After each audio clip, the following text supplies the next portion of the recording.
This is Twisted Passages with award-winning author Marie Sutro. Now, let's take a deep dive into the dark world of psychological thrillers and meet the authors who created them.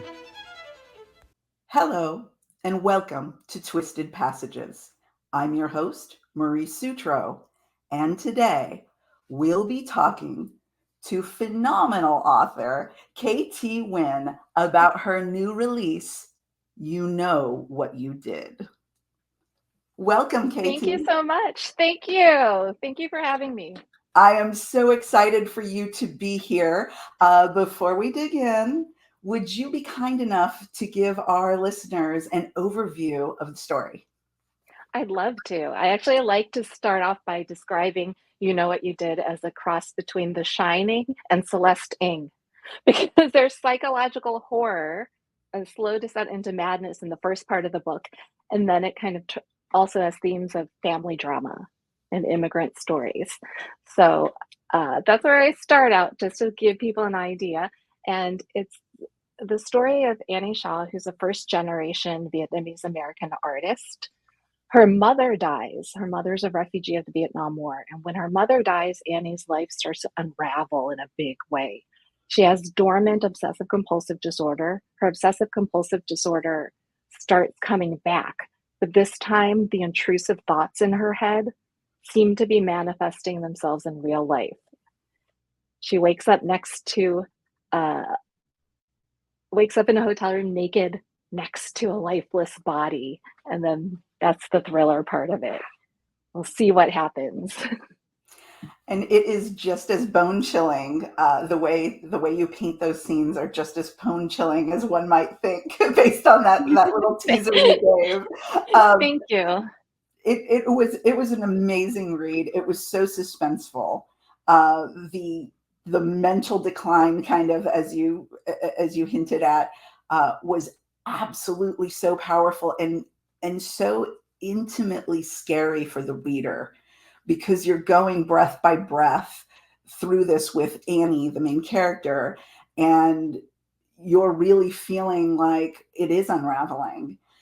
How did you come up with this storyline? What inspired a protagonist who is kind of reeling backward, if you will, with this mental illness that she suffers from? Well, I had recently read Stephen King's On Writing, which everyone reads and everyone loves. And I was walking my dog, and he, in his book, he suggests writers always ask themselves various what if scenarios. And I thought, psychological horror, I'd been reading a lot of Shirley Jackson, a lot of scary kind of Joyce Carol Oates. And I thought, what is the scariest thing for me? And that would be, because I have OCD, it would be, what if my intrusive thoughts came to life and all the things that I was worrying about happening actually manifested themselves in real life? So that was the premise for You Know What You Did.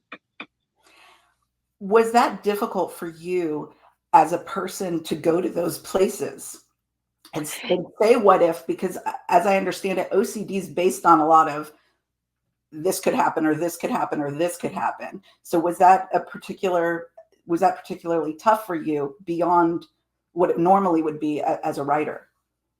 It wasn't, actually, because early in my 30s, I went to see an expert, one of the top experts in the field, a couple of them actually. And it turns out I manage my OCD very well with medication. It's, in some cases, there's a strong genetic and biochemical component.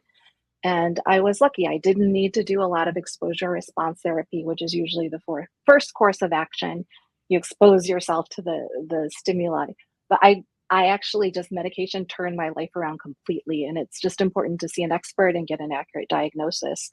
But because of that, my OCD is managed. It doesn't mean that the thoughts don't occur to me. They're there, but it's like in a box in the room. It's always present, but it's just, do I listen to them or not? Do I act? Are there compulsions based on these worries or thoughts? And no, now I feel I've managed the OCD enough that I have power over them. They don't have power over me, which is, it's a big deal, but I can write about it, I can explore my memories of it, I can explore thoughts of it, and I don't feel threatened, and it's not difficult. That is absolutely Mhm. outstanding and a wonderful, wonderful promise of hope for so many people. So thank you for sharing that. And it's interesting also, a lot of the elements in the story when I was writing it, the kind of visceral, raw, disgusting details, it's a disgust-driven obsessive compulsive disorder. A lot of those things are from things that I had read or things that I had seen that had bothered me in the past before my OCD was managed. So they're based on real news stories or real events that had stuck in my mind that I remembered. So they're not fabricated. They're maybe I enhance some of the stories or combine them or change them, but they're based on real stories. Well, the fact that you could not only manage it, but be able to go there as an artist and share that with other people is absolutely mind blowing. So I am so glad that you came in contact with those experts and that you were able to bring it to life with these real characters. And Annie is so relatable. You know, she's every woman, every mom who's struggling to raise a kid and deal with her aging parent, Mhm. all of those pressures, the pressures of an artist, right? The imposter Mhm. syndrome, all the other things that go into it. Such an incredibly powerful woman. That's another thing I wanted to ask you about. Was that intentional? Did you want to create this very strong woman and put her in this very extreme situation that she would have to try to battle against? I wanted somebody who was maybe not likable, but definitely relatable, because what I like when I read domestic suspense or psychological thrillers are complex characters. And I wanted to be able to touch on the issue of mental illness and intergenerational trauma, but wrapped around a thriller framework. So the novel has the frame of a thriller, but it has these kind of rich themes throughout. So it makes it a good book club book, but it is a thriller at heart. And I think character is always what pulls me into a story, no matter the genre. So I wanted to create one that had some meat, some interest. Well, you mentioned heart, you mentioned complexity of characters.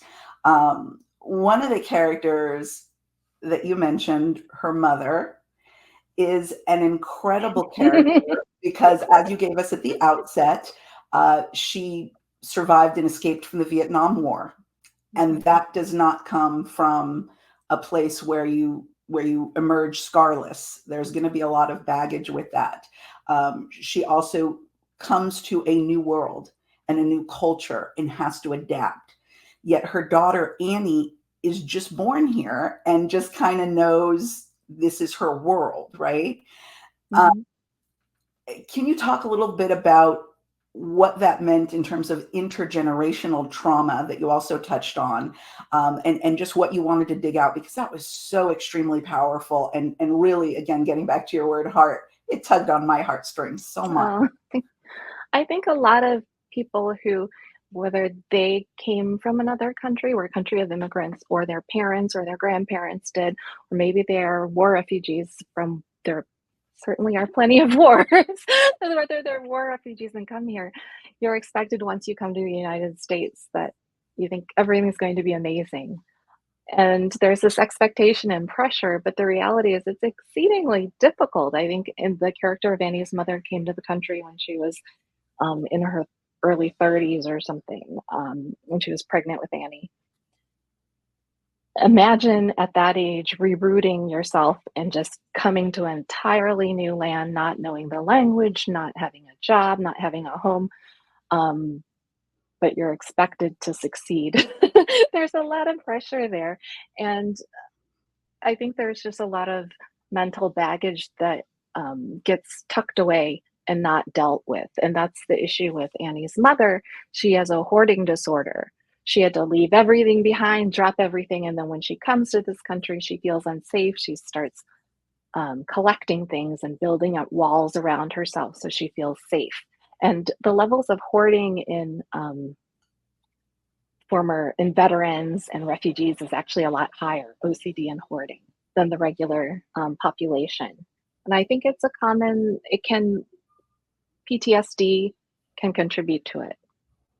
And so it's the fact that her mother has so much to deal with, she pushes these issues aside and it seeps out across generations to her daughter, whether she, Annie tries to be the opposite of her mother. But we all know how that works out. It's you try, but still, when you try too hard to be the opposite, you end up reproducing the same effect. Yeah, it's always an interesting dynamic there, because experiencing something that is either hurtful or traumatic to you and thinking, oh, I don't want to do this to my child, but then the inclination is to run to the opposite end of the spectrum. Yep. And the danger zones are the ends of the spectrum. It's right down the middle where you want to be. So Exactly. Yeah, exactly. And sometimes going the exact opposite way can lead to the same result. Exactly. And that brings up another character, again, serious heartstring character, her daughter Tabitha. And now Tabitha's in a world where she's second generation in the United States. So her disconnect from the issues that her grandmother dealt with and the culture that her grandmother comes from, Annie's kind of in this odd bridge role. What have you observed about people who are in that bridge role, and how tough it is as a parent to try to, like you said, sometimes you want to move away from maybe some of the negatives that your parent had, but how do you keep that beautiful culture and instill it in your kids without, feeling like you're proselytizing to them, or, I don't think Annie, in the beginning of the book at least, does a particularly good job of that. But towards the end, she opens up more. Um, I think Tabby has been a very polarizing character. Some people who have teenagers think, and Tabby is a teenager, but their Annie and her husband are pretty well off. It's an affluent family. So Tabby's father has really spoiled her, let's say. She's had everything she could want. She goes to a private school with other rich kids. So she's a teenager and she's a kind of a spoiled teenager. So put those two together. Readers with teenagers some think, oh, that's exactly what kids are like. That's exactly what my teenager is like. They can be so mean to their parents. But then there are others who read it and they're like, especially younger people, Gen Z, they're like, this girl is such a brat. Nobody would be like that. They're not parents yet. They don't know. But and I think that goes just back to your question, which is, it's best to share the stories. If Annie had talked about her mother's experience and talked about her own experience instead of shutting them away, then I think Tabby, the character, her daughter, would be really interested in learning more about it. And as we see later, she is interested in learning more about the culture. But there is such a pressure to fit in, even today in this day and age, to fit in and blend in and be American, that a lot of refugee families just don't talk about what happened. And also a lot of times it's a traumatic experience. You don't necessarily want to talk about it. You want to leave it behind. But it's important to do that. And it seems like in society now, people are more open, and generationally, we're more open than the prior generations were. Yep. And a lot of that comes to concepts that if something's wrong, that there's some sort of shame, even if you're the victim of something that happened, that wronged you, that you have to bear shame for that. And I think as a society, we're getting better at addressing that and pulling shame out of it and just looking at the core issue and wanting to help the person.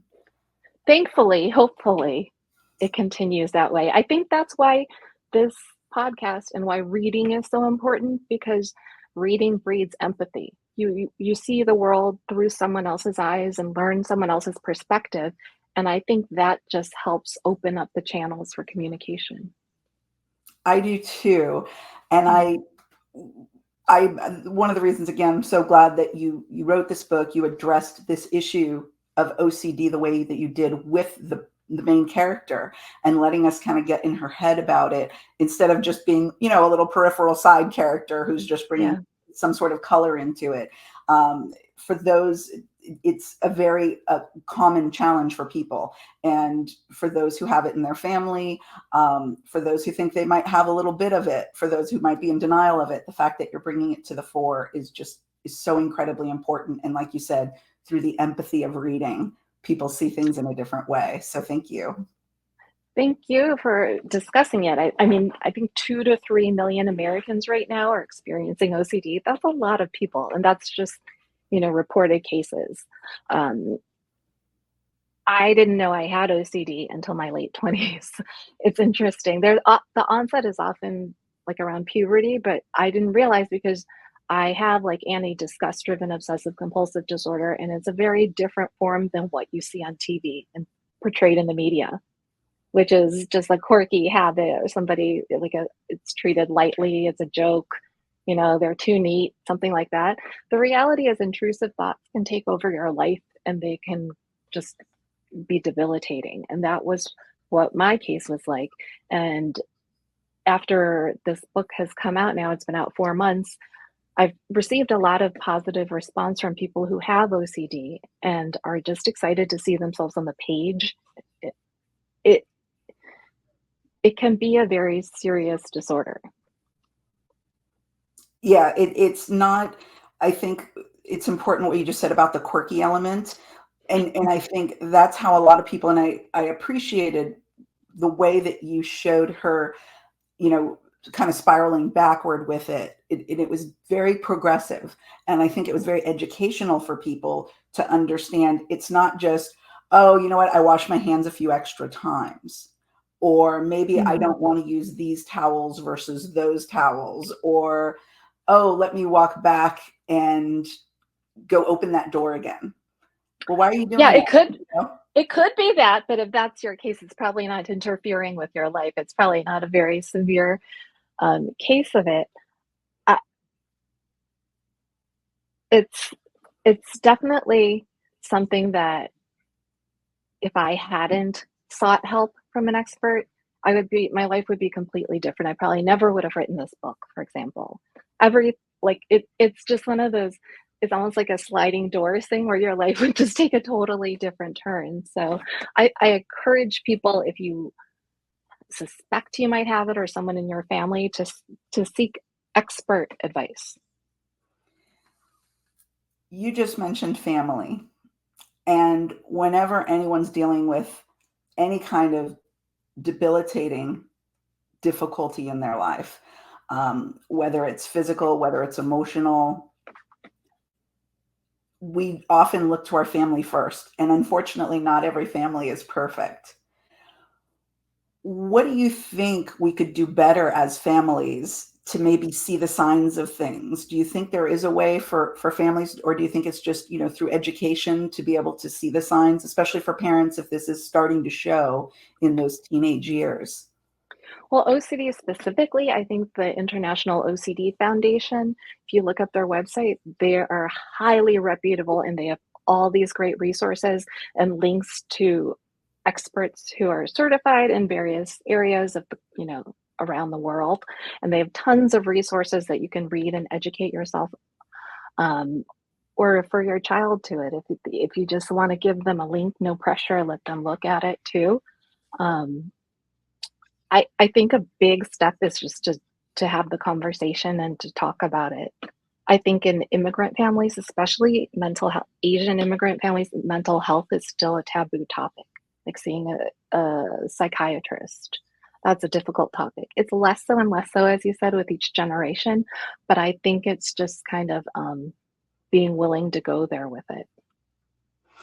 And especially like you said, when you get to even if it's not just OCD, if it's just that intergenerational trauma, because we are products of our environment. And if you have parents who are dealing with trauma and it's not addressed properly, that's going to filter down and it's going to impact, growing young minds and growing young emotions in ways as well. That also begs a question for me. One of the themes I kind of saw in the book coming up a bunch of times was being present and who could be present in moments. And part of it is Annie trying to be present with the challenges that she has going on. There's being present and seeing the good. And I think you look at that in many different ways. She does have a husband. She does have a child. She has these other concerns, not just her OCD, but oh my goodness, I woke up and there's a body in the bed next to me. How do you deal with all of that? What was it about being present that you wanted to kind of share with people? Because I saw that popping up in a lot of different ways. I think as women, as mothers, as daughters, as wives, girlfriends, we are expected to play so many different roles in our lives. Um, and it's impossible to transition and pivot constantly and be who you're supposed to be in every situation and be 100% perfect. And I don't think we should expect ourselves to be that way because it just puts an intense pressure on you. Annie in the story is an artist, she's a painter. And when she's painting, when she's engaged in her art, that's when she's truly present because she's just everything else, she's tuned out and it's just her and what she's seeing and what the message she's giving. And that's kind of the way I feel when I'm writing a book as well. Like you get lost in it, you get lost in the story, and it's very freeing. Um, and part of that is just letting yourself opening the lock to your mental prison. In Annie's case, it's OCD, and others, you might just have a lot of anxiety or worries or stress about work or all the roles we have to play every day. And so it's just giving yourself that freedom to be creative, freedom to be present. That is, again, such an important piece of the story because she's struggling to be present. She's torn in all of these different directions.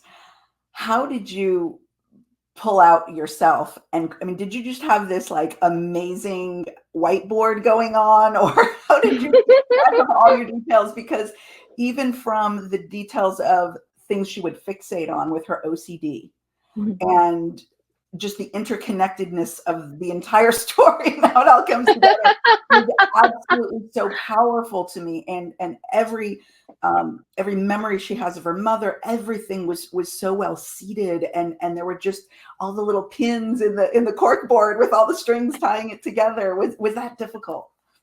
Well, thank you. I'm glad you enjoyed it. I think it was described by one of my blurbers as intricate. Yeah. But no, brilliantly so. Brilliantly so. I am very much a pantser, and it's just based on the character herself. So everything is based on the character and what I think she would do and what would kind of upset her the most. You know, you create these characters in thrillers and then you torture them. So Yes. it's Yes. just what would really, really get to Annie. And that's just how I wrote it. Well, for those not watching on YouTube, for those listening on the podcast, you didn't get to see my big open mouth when when Katie just said that, because to be a pantser and to create something as that one reviewer said, or the one feedback that you got, that it was so intricate, that just dropped my jaw, because you are an amazing, brilliant mind that you could pants your way through such an intricate story. So thank you. And I'm glad you enjoyed it. I did. One last kind of quick question, getting back to themes in the book. Guilt. Guilt plays in different ways. You show the good value of guilt, where there's societal value to it, you know, to get us to reflect on what we've done, to feel guilt for what we've done, and potentially empathy for someone we've wronged. But you also show the bad side of guilt, which can haunt us and plague us and prohibit us from living our best lives and connecting with the people we most care about. Was that intentional to come at it from those two different ways, that this is a good and a bad? I think that the book really explores the idea of guilt and shame. Um, Part of what you're talking about, where you experience shame or you experience guilt and you just feel kind of powerless and you bury those emotions away, that they eat at you. The corrosive aspect of that suppression is part of what the book's about. In terms of, I think that on the other hand, the opposite end of the spectrum, not experiencing guilt, I think that that can be very dangerous in the book as well, as we see. Just having, I mean, there are those in the world who think anything they do is justified. So that's kind of scary too. It's the happy medium is what I think is important, but it's a thriller, so we explore the, the Yes. extreme ends of the spectrum. It's what makes it interesting. These perfect lives, happy families, and then what's really going on underneath. That's why I love reading thrillers, domestic suspense. You're so adept at that. You kind of gave us a teeter-totter with the scale of what's right and wrong, right? What's healthy and not healthy. And then you just constantly tilted, sometimes maybe 20 degrees, sometimes almost 90 degrees. And it just slid back and forth. And my heart and mind were sliding all the time. And just so much to think about in this book. So beautifully written, so well crafted. Thank you, KT. Thank you so much. Thank you so much for reading it. Now, for everyone who's going to fall in love with this book and with your writing, where is the best place for people to find you, whether it's your website or social media, find out what's going on, where you'll be, and what's coming down the road for you? Well, the best place would probably be my website. It's KT Nguyen, author. .com, and I'm most active on Instagram in terms of social media, but my website lists all my upcoming events, where you can find me, what's going on next. So that's the best place, ktwenauthor.com. Outstanding. Well, again, KT's new release, You Know What You Did. Everyone needs to go out and know to grab this book. We are at the tail of summer, but that's okay. Fall awaits, and this book will have you guessing up until the very end. It is one of those page turners. Thank you so much for having me on, and thank you for reading. It's so exciting. Thank you, KT, and thank you all for joining me on this episode of Twisted Passages. We hope to see you next time.